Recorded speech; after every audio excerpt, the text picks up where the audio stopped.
दोस्तों, जब भी भारत की आज़ादी की लड़ाई की बात होती है तो हमारे दिमाग में क्रांतिकारियों या अहिंसावादी नेताओं की तस्वीर उभरती है। लेकिन एक वर्ग ऐसा भी था जिसने अपने अद्भुत कौशल के जरिए इस स्वतंत्रता संग्राम में एक बड़ा योगदान दिया। हम बात कर रहे हैं कलाकारों की, जिन्होंने अपने गीत, संगीत, कविताओं आदि कलाओं के माध्यम से इस संग्राम में एक रूह को जन्म दिया। बंकिम चंद्र चट्टोपाध्याय, जिनकी नॉवल आनंद मठ के एक गीत वंदे मातरम ने देश के न जाने कितने लोगों में देशभक्ति को जगा दिया। प्रोटेस्ट, रैलीज, मीटिंग्स में इसे जमकर गाया गया। इस गीत में देश को माँ समान दिखाया गया है, और जब देश माँ बन जाए तो बच्चा उसके लिए बलिदान देने को क्यों ना तैयार हो।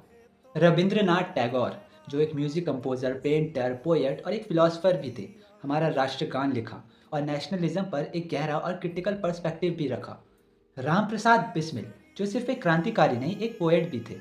इनकी पोएम्स और रिवॉल्यूशनरी राइटिंग्स ने क्रांतिकारियों की इमोशनल लैंग्वेज को काफ़ी मजबूत किया।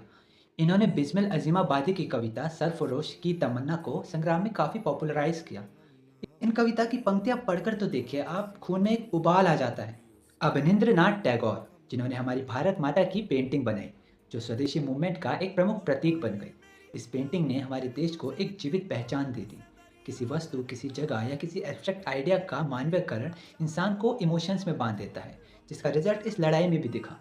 काजी नजरुल इस्लाम, जो विद्रोही कवि, द रेबल पोएट के नाम से मशहूर थे, इन्होंने ब्रिटिश गवर्नमेंट के खिलाफ विद्रोह की भावना को इतना मजबूत किया कि ब्रिटिशर्स को इनकी राइटिंग्स पर बैन लगाना पड़ता था। मोहम्मद इकबाल, बस एक लाइन बोलूंगा, सारे जहां से अच्छा हिंदुस्तान हमारा। इन कलाकारों की सूची में थिएटर आर्टिस्ट का भी बहुत बड़ा रोल है। दीना बंधु मित्र, 1860 में इन्होंने नील दर्पण नाटक लिखा, जिसमें इंडिगो की खेती करने वाले किसानों पर अंग्रेजों के अत्याचार को दिखाया गया, जिसके बाद बंगाल में काफ़ी बवाल खड़ा हुआ।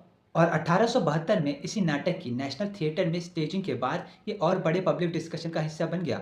इसमें बंगाल थिएटर के बड़े नामों में से एक गिरीश चंद्र घोष भी शामिल थे। और आपको जानकर हैरानी होगी कि इन थिएटर प्लेस का इतना बड़ा इन्फ्लुएंस होता था कि 1876 में ब्रिटिश गवर्नमेंट को ड्रामेटिक परफॉर्मेंस एक्ट पास करना पड़ा, क्योंकि इनको लग रहा था कि ऐसे प्लेस इनके खिलाफ टेंशन क्रिएट कर रहे हैं। इस एक्ट के तहत ऐसे प्लेस पर सेंसरशिप और लीगल एक्शंस लिए जाते थे। सिर्फ एंटरटेनमेंट नहीं होता थिएटर, बवाल होता है। तो हम ये तो जानते हैं कि आज़ादी की लड़ाई में कई वीर योद्धाओं ने अपने बलिदान दिए, पर यह भी सच है कि वीर पैदा नहीं होते, तैयार किए जाते हैं। और कई बार इन्हें तैयार करने का काम किसी बंदूक तलवार ने नहीं, बल्कि किसी कविता, किसी गीत, किसी चित्र या किसी कहानी ने किया होता है, किसी कला ने किया होता है। तो आज़ादी की लड़ाई में इन कलाकारों के योगदानों को जानकर आपको कैसा लगा, कमेंट्स में ज़रूर बताएं। वंदे मातरम।